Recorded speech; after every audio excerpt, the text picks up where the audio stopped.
Le fermier du quartier. Bonjour, ici le fermier du quartier. Dans cette chronique, on va voir comment maximiser l'espace en ville. Le défi qu'on a en ville, comme agriculteur urbain, c'est qu'on travaille avec des petits espaces. Donc, si on use d'ingéniosité et de créativité, on peut créer des opportunités pour mieux cultiver en ville. Alors, voici mes trucs et astuces pour maximiser votre espace en ville. Puisqu'on a moins d'espace en ville, on peut travailler davantage en hauteur. Alors, ici, dans mon espace courge, j'ai aménagé des tripodes. Donc, au pied des tripodes, j'ai semé 3 à 4 haricots. Donc, ils vont pousser sur mes tripodes. Et en plus, j'ai mis des jardinières ici. Alors, ça permet vraiment de maximiser l'espace ici. Ensuite, derrière moi, vous avez une clôture.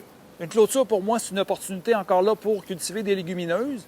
Donc, tout le long de ma clôture, soit qu'on peut planter directement en terre ou on peut semer dans des jardinières ou dans des bacs que j'ai fabriqués avec du bois de palette. Les parties les plus basses de ma clôture, je vais mettre des pois Saint-Hubert. Et la partie la plus haute de la clôture, j'ai mis donc je vais mettre des haricots qui vont encore là pousser sur la clôture. Alors plutôt que de créer de l'intimité avec des bandes de plastique, je vais créer de l'intimité avec des haricots.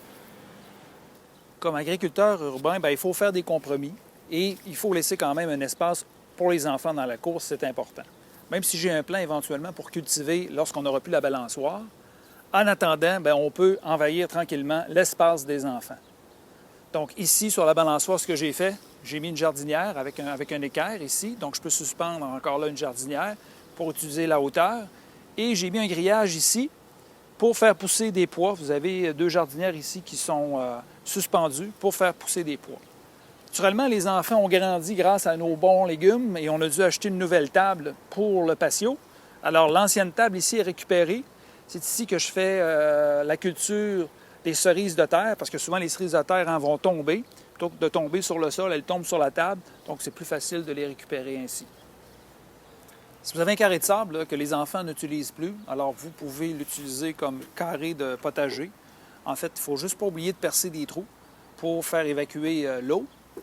Si vous devez faire des carrés dans votre pelouse, ce que je vous conseille, c'est de faire des carrés de 1 mètre carré parce que vous n'avez pas besoin de faire de rang avec 1 mètre carré. Vous êtes capable de faire tous vos travaux de jardinage autour, que ce soit le désherbage. Alors encore là, vous maximisez votre espace avec des carrés de 1 mètre carré.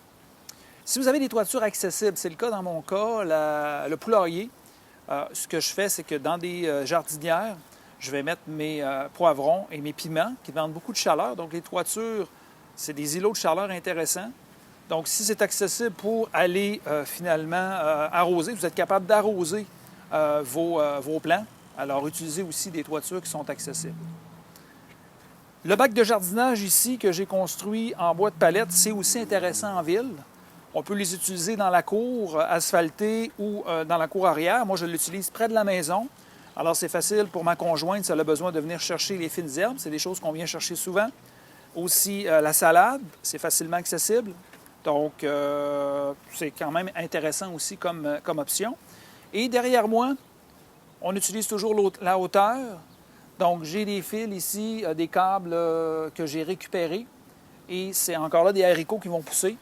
À l'époque, au début, je faisais monter jusqu'à la gouttière. Donc, je faisais je les enroulais avec les structures qui soutiennent les gouttières.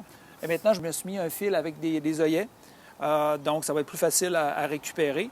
Mais si vous avez un bungalow avec une gouttière qui n'est pas très haute, je vous conseille d'utiliser du filage comme ça aussi pour faire pousser des haricots près de votre résidence. J'espère que vous avez apprécié cette chronique du fermier du quartier sur comment maximiser votre espace en ville. Dans la prochaine chronique, on va voir comment concevoir un potager suspendu mobile.